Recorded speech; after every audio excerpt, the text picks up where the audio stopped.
Hello friends WhatsApp. और आज के इस वीडियो में हम सीखेंगे कि हाँ रीजनिंग, बहुत सारे लोग रीजनिंग बहुत प्रॉब्लम होती है, तो उनको घबराने की बात नहीं है। तो इस वीडियो में हम ये सीखेंगे कि हाँ कैसे 25 प्लस आई मीन कि 25 to 30 मार्क्स हम सिर्फ और सिर्फ रीजनिंग में लाकर अपने किसी भी टॉपिक को बूस्ट कर सकते हैं या फिर उससे ज़्यादा भी ला सकते हैं। और ये वीडियो न कि सिर्फ और सिर्फ S B I P O के लिए इम्पोर्टेंट है, बल्कि I B P S P O हुआ या फिर क्लर्क लेवल के जो भी एग्जामिनेशन हो उन सब के लिए बहुत इंपॉर्टेंट है। और फ्रेंड्स, तो स्टे ट्यून का और चैनल, अगर आपने अभी तक इस वीडियो को लाइक नहीं किया है, शेयर तो लाइक कर लीजिए, शेयर कीजिए इस वीडियो को, अपने सुझाव कमेंट बॉक्स में मेंशन कीजिए। आपको जो प्रॉब्लम हो रही है आप पूछ सकते हैं, और इस वीडियो को सब्सक्राइब करना ना भूलें। ओके फ्रेंड, देखिए फ्रेंड, रीजनिंग में क्या क्या टॉपिक आते हैं। सबसे पहले चीज़ है ब्लड रिलेशन। ब्लड रिलेशन जो है उससे 2 से 3 मार्क के क्वेश्चन आते हैं। अगर स्ट्रेट फॉरवर्ड क्वेश्चन आता है तो 1 मार्क के भी आते हैं, बट हम लेके चलते हैं 2 से 3 मार्क के क्वेश्चन। अगर पजल टाइप के आते हैं तो आजकल ब्लड रिलेशन से पजल भी मिक्स हो जा रहा है। और डायरेक्शन बेस्ड क्वेश्चन आते हैं, उसमें भी 2 से 3 मार्क के क्वेश्चन है। ऑर्डर रैंकिंग के 1 से 2 क्वेश्चन आ जाते हैं। अगर बात करें सिलोजिज्म एंड इनइक्वलिटीज के, इनइक्वलिटीज के तो 5 के सेट ही आते हैं, बट सिलोजिज्म कभी नहीं आता है, या फिर कभी आया तो 3 क्वेश्चन आया, बट 3 to 5 मार्क्स आते हैं। फिर बात करें फ्रेज कोडिंग की, तो फ्रेज कोडिंग 3 to 5 मार्क्स आते हैं। और मेजर पोर्शन जो होता है वो पजल की होता है। मैं पजल से घबराने वाली बात नहीं है। पजल जो होता है मेनली आपकी थिंकिंग को एनालिसिस करता है, और इसी के लिए एस बी आई, और दूसरी चीज़ कि S B I P O जो है वो पजल के लिए जाना जाता है। इसमें मेजर पोर्शन पजल के होते हैं, यानी कि 4 भी पजल मिल सकते हैं, 3 से 4, और वो 20 मार्क्स तक कवर कर सकते हैं। ओके फ्रेंड्स, देखिए, ये जो ब्लड रिलेशन के 2 से 3 क्वेश्चन आते हैं तो आपको 1 टू, देखिए 1 to 1.5 मिनट के अंदर में आप कवर बना सकते हैं। इतना फास्ट आपका कैलकुलेशन होना चाहिए। डायरेक्शन और ऑर्डर रैंकिंग, हमें ये 3 टॉपिक के जो क्वेश्चन होगा आपको 5 मिनट के अंदर में आपको बना लेना चाहिए। ओके, फिर बात करता हूँ सिलोजिज्म के। सिलोजिज्म के क्वेश्चन आप 2 से 3 मिनट के अंदर में 5 से 5 क्वेश्चन बना सकते हैं। और इनइक्वलिटीज, आप मैक्सिमम टाइम 3 मिनट दे सकते हैं। आई मीन देखिए, यहाँ से 3 3 6 11 मिनट में आप लगभग यहाँ से 5 5 10 15 मार्क्स का क्वेश्चन बना सकते हैं। और फ्रेज कोड की बात करो, फ्रेज कोड भी आप मैक्सिमम 3 मिनट दीजिएगा। तो यहाँ से फ्रेज कोडिंग के बारे में बात करूँगा, स्पेशल टॉपिक वाइज में बात करूँगा अभी इसी वीडियो में। तो यहाँ पर आप 3 मिनट के अंदर में 3 to 5 मार्क्स अचीव कर सकते हैं। यानी देखिए, 13 to 14 मिनट में आप आराम से 18 to 20 मार्क्स अचीव कर सकते हैं। और इसमें से कोई भी ऐसी टॉपिक नहीं है जिसमें से आपके क्वेश्चंस गलत हो सकते हैं, अगर आपकी प्रैक्टिस ज़्यादा से ज़्यादा है। दूसरी चीज़, अगर मैं बात करूँ पजल की, अगर पजल 4 सेट में आता है तो आप कभी भी रीजनिंग का सेक्शन पजल से स्टार्ट न कीजिए। ये मेरा पर्सनल सजेशन है आपको। बशर्ते अगर आपको लगता है कि हाँ आप पजल अच्छे से कर सकते हैं तो आप कर सकते हैं, बट पजल अगर स्टार्ट किए हैं और अगर फंस गए हैं तो उसमें टाइम वेस्ट हो जाता है। तब तक उतने देर में यहाँ से मार्क्स अचीव कर लीजिए, जिससे कम से कम जिसका रीजनिंग पुअर है वो सेक्शनल कट ऑफ क्लियर कर ले। Sectional cut off maximum S B I P O करूँ की बात या फिर I B P S P O को, उसमें 8 मार्क्स जाता है मैक्सिमम 35 में। ओके फ्रेंड, तो वन बाय वन हम देखते हैं। ब्लड रिलेशन पे किस टाइप के क्वेश्चन आते हैं, देखिए पहले तो सिंपल क्वेश्चन आते हैं, फिर पजल में आते हैं ब्लड रिलेशन, फिर आते हैं कोडिंग टाइप में। तो सिंपल ब्लड रिलेशन क्वेश्चन तो हम 1 से 1.5 मिनट में बना लेंगे, जिसमें 2 क्वेश्चन आए। बट अगर पजल में क्वेश्चन आए तो आप उस पजल की तरह ट्रीट कीजिएगा, और उसमें ज़्यादा से ज़्यादा टाइम ना देगा, कम टाइम में बनाइएगा। फिर बात करें कोडिंग, जैसे फादर के लिए कोई स्पेशल कोड दे दिया, जैसे डॉलर का सिंबल दे दिया, मदर के लिए हैश का सिंबल दे दिया, परसेंट का सिंबल दे बोले ब्रदर। तो इस टाइप के क्वेश्चन बहुत ज़्यादा देखने को मिलते हैं एस बी पी ओ के खासकर पेपर में। तो आप कोडिंग के क्वेश्चन ब्लड रिलेशन बेस्ड जरूर अटैम्प्ट कीजिए, प्रैक्टिस करते रहिए, जिससे आपको कोई प्रॉब्लम ना हो अगर आ भी जाए तो। और कभी भी ब्लड रिलेशन कंसेप्ट में मेल फीमेल या फिर जनरेशन गैप हुआ या फिर रिलेशन के बीच में कंफ्यूज ना हो। और ज़्यादा से ज़्यादा क्वेश्चन को समझने की कोशिश कीजिए, क्योंकि रीजनिंग आपके कंसेप्ट को क्लियर करना चाहता है। S B I P O जो है वो आपके प्रेजेंस ऑफ माइंड को चेक करता है रीजनिंग के थ्रू, और इसमें पजल इसलिए ज़्यादा पूछते हैं। ओके फ्रेंड, और ज़्यादा से ज़्यादा जितनी जल्दी हो आप रिस्पॉन्स देना दीजिए। मैं आपसे ब्लड रिलेशन पर आप जितना ज़्यादा हाई लेवल क्वेश्चन प्रैक्टिस कीजिएगा वो बेटर होगा। ओके फ्रेंड, और तो ब्लड रिलेशन अगर आपका पुअर है, आपसे पजल टाइप के क्वेश्चन या फिर कोडिंग टाइप के क्वेश्चन नहीं बनते हैं, तो आप सेक्शनल टॉपिक वाइज टेस्ट दीजिए और उसकी तैयारी कीजिए। अब ये इन तीनों टाइप के क्वेश्चन आपको बनाने आना चाहिए, पर सिंपल हो, पजल हो या कोडिंग की। ओके फ्रेंड, और ब्लड रिलेशन के अगर 2 से 3 क्वेश्चन आते हैं तो आप ज़्यादा से ज़्यादा 1.5 मिनट ही टाइम लीजिए। देखिए, अगर कोडिंग बेस्ड पजल आएंगे ना, ब्लड रिलेशन आएंगे, उस पर 3 से 4 क्वेश्चन आ सकते हैं। ओके फ्रेंड, तो फिर बात करता हूँ डायरेक्शन एंड ऑर्डर रैंकिंग की। इसमें आपको simple and puzzle based question आएंगे। तो सिंपल तो सभी बना सकते हैं, तो इस क्वेश्चन को आप 2 से 3 मिनट में 3 से 4 क्वेश्चन होंगे। अगर पजल बेस्ड आए तो आप बना लीजिए 2 से 3 में, उससे ज़्यादा टाइम आप ना दीजिए अगर 4 से 5 क्वेश्चन आपको मिलते हैं तो। क्योंकि डायरेक्शन बेस्ड और वेस्ट और ऑर्डर एंड रैंकिंग बहुत आसान होते हैं, और इस चीज़ को आइडेंटिफाई कीजिए। कभी भी स्टार्टिंग में इन पजल वाले क्वेश्चन को अटेम्प्ट कभी मत कीजिए। अगर सिंपल पूछता है तो आप उसको स्टार्टिंग में कवर करके 1 से 2 मिनट में कवर कर लीजिए, और ज़्यादा से ज़्यादा आप हाई लेवल क्वेश्चन प्रैक्टिस कीजिए, जिससे आपको कभी प्रॉब्लम ना हो। फिर बात करूँ तो आपका रिस्पॉन्स जो होता है वो फास्ट होना चाहिए, काफ़ी फास्ट होना चाहिए।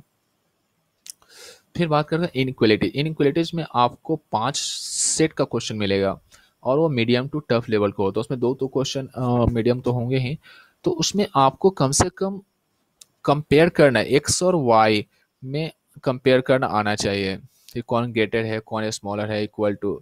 और कभी कभी क्या कंडीशन ऑप्शंस में नहीं मिलते हैं, तो सी एन डी और नॉन ऑफ दीज में आपको आइडेंटिफाई करने आना चाहिए कि आप किसे टिक मारना चाह रहे हैं। कभी कभी नॉन ऑफ दीज आंसर उसका निकलने वाला होता है, बट कन्फ्यूजन में सी एन डी टिक कर लेते हैं। बट आप इस चीज़ को आइडेंटिफाई कीजिए कि हाँ, कंफ्यूज आप नहीं हो रहे हैं, और ज़्यादा से ज़्यादा आप क्वेश्चन सही कर पाएँ। दूसरी चीज़ की जो इनइक्वलिटी जो होता है वो कोडिंग बेस्ड आते हैं, तो आप कोडिंग बेस्ड ज़रूर से ज़रूर इनइक्वलिटीज ट्राई कीजिए, क्योंकि ये 5 नंबर के क्वेश्चन है, और यहाँ से आप 100% एक्यूरेसी के साथ स्कोर कर सकते हैं। तो कोडिंग टाइप की इनक्वलिटीज आती है उस पर आप तो ज़रूर ट्राई कीजिए। प्रैक्टिस तो बहुत ज़रूरी है, और इनक्वलिटीज़ की प्रैक्टिस अगर आपको लगता है कि हाँ, कंपेयर करने में कन्फ्यूजन होती है, तो आप टॉपिक वाइज टेस्ट जरूर दीजिए, टॉपिक वाइज क्वेश्चन सर्च कीजिए। नेट पर बहुत सारी चीज़ें हैं, आप अच्छा कर सकते हैं। फिर बात करें सिलोजिज्म। सिलोजिज्म जो होता है, लॉजिक आपका बहुत क्लियर होना चाहिए। एक कब आइदर और, नाइदर नॉर, नाइदर नॉर तो नहीं, आइदर और, कंक्लूजन वन, कंक्लूजन टू, ये सब आपको पता होनी चाहिए। क्योंकि जो अगर आप वेन डायग्राम थ्रू बनाते हैं तो वेन डायग्राम आपको अच्छे समझ आना चाहिए। फिर कुछ क्विक रिस्पॉन्स ट्रिक है जिसमें आप क्वेश्चन देखकर ही आप कंक्लूजन आइडेंटिफाई कर सकते हैं। और देखिए, सिलोजिज्म में अगर एक बार आपने टाइम स्पेंड करना शुरू किया तो आप स्पेंड कर सकते हैं, बहुत ज़्यादा कर सकते हैं। इसलिए टाइम ज़्यादा स्पेंड ना कीजिए, ज़्यादा खर्च ना कीजिए, टाइम को सेव कीजिए। दूसरी चीज़, आपका कंपैरिजन जो है बहुत ज़्यादा क्लियर होना चाहिए, और कंक्लूजन क्या निकल रहा है उस अकॉर्डिंग आप अपना आंसर दीजिए। कभी कभी क्या होता है, क्वेश्चन कुछ और पूछता है और ऑप्शंस में वो होता नहीं है, बट जैसे नेगेटिव क्वेश्चन पूछता है हम पॉजिटिव जूम करके सोल्यूशन अटैम्प्ट कर लेते हैं, बट वैसा ना कीजिए। दूसरी चीज़, आजकल आजकल नया ट्रेंड चला हुआ है कि IBPS PO मेन के बाद से कि रिवर्स सिलोजिज्म, आई मीन कि आपके पास कंक्लूजन दिया रहेगा, उससे स्टेटमेंट आइडेंटिफाई करो। इस टाइप के क्वेश्चन को आप प्रैक्टिस कीजिए। हाई लेवल क्वेश्चन आप जरूर से जरूर प्रैक्टिस करते रहिए। ओके फ्रेंड, फिर बात करता हूँ फ्रेज कोडिंग। फ्रेज कोडिंग में भी आपका लॉजिक बहुत ज़्यादा क्लियर होना चाहिए। 4-5 वर्ड दिए रहते हैं, 4-5 सेंटेंस में दिए रहते हैं, उसकी कोडिंग दी रहती है, तो आपका क्लियर होना चाहिए। आजकल क्या है कि न्यू पैटर्न की कोडिंग आ चुके हैं IBPS PO मेन के बाद से, तो इस प्री में भी वैसे मिलने देखने को मिल सकते हैं, बट वो सारे आपको 2-3 तरह के पैटर्न है, वो आपको आइडेंटिफाई होनी चाहिए। आपको पता होनी चाहिए कि किस टाइप के फ्रेश कोड आते हैं। ये रीजनिंग में ये 3 से 5 नंबर कवर करता है, और अगर आप एक बार पैटर्न आइडेंटिफाई कर लिए तो आप 2 मिनट में ये 5 नंबर यहाँ से अचीव कर सकते हैं। दूसरी चीज़, फ्रेज कोड का आंसर आप क्वेश्चन के अनुसार दीजिए कि हाँ वो ऑप्शंस में है कि नहीं, क्योंकि फ्रेज कोड में बहुत सारे कन्फ्यूजन आ सकते हैं उस। तो फ्रेंड्स आप अपना आंसर ऑप्शन से क्वेश्चन के अकॉर्डिंग ऑप्शन से चेक कीजिए, उसके बाद दीजिए। ओके, क्योंकि कभी कभी क्या होता है कि क्वेश्चन में कोड पूछता है, उसका किसी और का कोड होता है, बट हमें पता नहीं होता और ऑप्शन हम टिक मार देते, जिससे हमें सही होने वाला चीज़ भी हमें आते हुए सब कुछ हम गलत कर बैठते हैं। फिर बात करो पजल की, बहुत मेजर पोर्शन ये कवर करता है। और पजल में sitting based, floor based, direction based, city and blood relation based. देखिए, अगर आप रीजनिंग पर 24 टू 25 मिनट तक टाइम देते हैं इंग्लिश से या फिर एफटी से सेव करके, और आपको लगता है कि रीजनिंग में आप ज़्यादा से ज़्यादा 30+ मार्क्स तक अचीव कर सकते हैं, तो आप पजल के लिए कम से कम 15 मिनट टाइम जरूर दीजिए। क्योंकि मैं सबसे जो है रीजनिंग पर टाइम देता हूँ और 25 मिनट तक टाइम देता हूँ, और मेरा 35 मार्क्स तक आया हुआ है, एक नहीं बहुत सारे एग्जाम में। ओके फ्रेंड, तो देखिए आप सबसे पहले इसमें आइडेंटिफाई कीजिए कि आपका सबसे आसान पजल कौन सा है। सबसे आसान में एक डायरेक्शन बेस्ड मिल जाता है आपको, एक ब्लड रिलेशन बेस्ड मिल जाता है, एक फ्लोर बेस्ड भी मिल जाता है।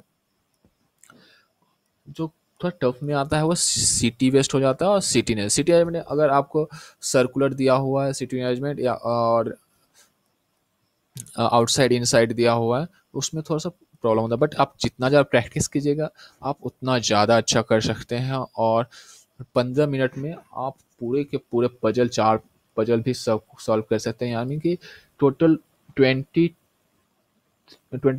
टू 24 मिनट में आप रीजनिंग से 35 मार्क्स अचीव कर सकते हैं, अगर आपने ज़्यादा से ज़्यादा प्रैक्टिस किया है और आपको सारे कंसेप्ट क्लियर रहते हैं। ओके फ्रेंड, फिर फ्रेंड्स मैं पजल आपको सजेस्ट करूंगा, पजल आप कभी भी रीजनिंग स्टार्टिंग में कभी ना कीजिए अटेम्प्ट, क्योंकि ये पूरे माइंड को पजल बना देता है, क्योंकि जो चीज़ आता हुआ भी होगा ना वो छूट जाएगा। सो फ्रेंड, पजल को बस सॉल्व करने की एक ही ट्रिक है, प्रैक्टिस प्रैक्टिस एंड प्रैक्टिस। जितना ज़्यादा प्रैक्टिस कीजिएगा उतना ज़्यादा आपके लिए बेनिफिशियल होगा। सो पजल पर कभी भी ज़्यादा से ज़्यादा टाइम स्पेंड न कीजिए, और जो नहीं ऐसा लग रहा है 1 मिनट के अंदर कि नहीं बनेगा उसको एस्केप कर दीजिए। ओके फ्रेंड,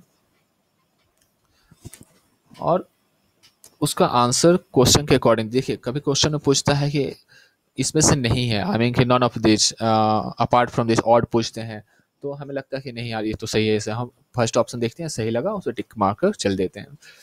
फ्रेंड्स, एक और चीज़ मशीन इनपुट की बात करूं मैं, तो मशीन इनपुट जो होता है, मशीन इनपुट जो होता है वो प्री का सिलेबस में नहीं आता है, बट आप मशीन इनपुट को भी प्रिपेयर कर लीजिएगा, क्योंकि तो 5 नंबर क्वेश्चन के सेट आते हैं। अगर इसमें प्री अगर कुछ न्यू करना चाहे तो मशीन इनपुट को प्री में दे सकता है। जैसे इंडिया पोस्ट या फिर आरबीआई, इंडिया पोस्ट के पेपर हम देख रहा था कि फर्स्ट सेट में उन्होंने मशीन इनपुट नहीं दिया था, बट बाद में उन्होंने दे दिया था। सो आप मशीन इनपुट में आप जरूर पढ़ के जाएगा। Okay friend, okay friends, thanks for watching this video, और इस वीडियो में आपने बहुत सारी चीज़ें सीखी होंगी आई होप। अगर आपने अभी तक इस वीडियो लाइक नहीं है तो प्लीज़ लाइक कर लीजिए, और ज़्यादा से ज़्यादा शेयर कीजिए इस वीडियो को, और अपने सुझाव कमेंट बॉक्स में ज़रूर मेंशन कीजिए। अगर आपने अभी तक सब्सक्राइब नहीं किया है तो सब्सक्राइब कर लीजिए। Okay friend, have a nice day.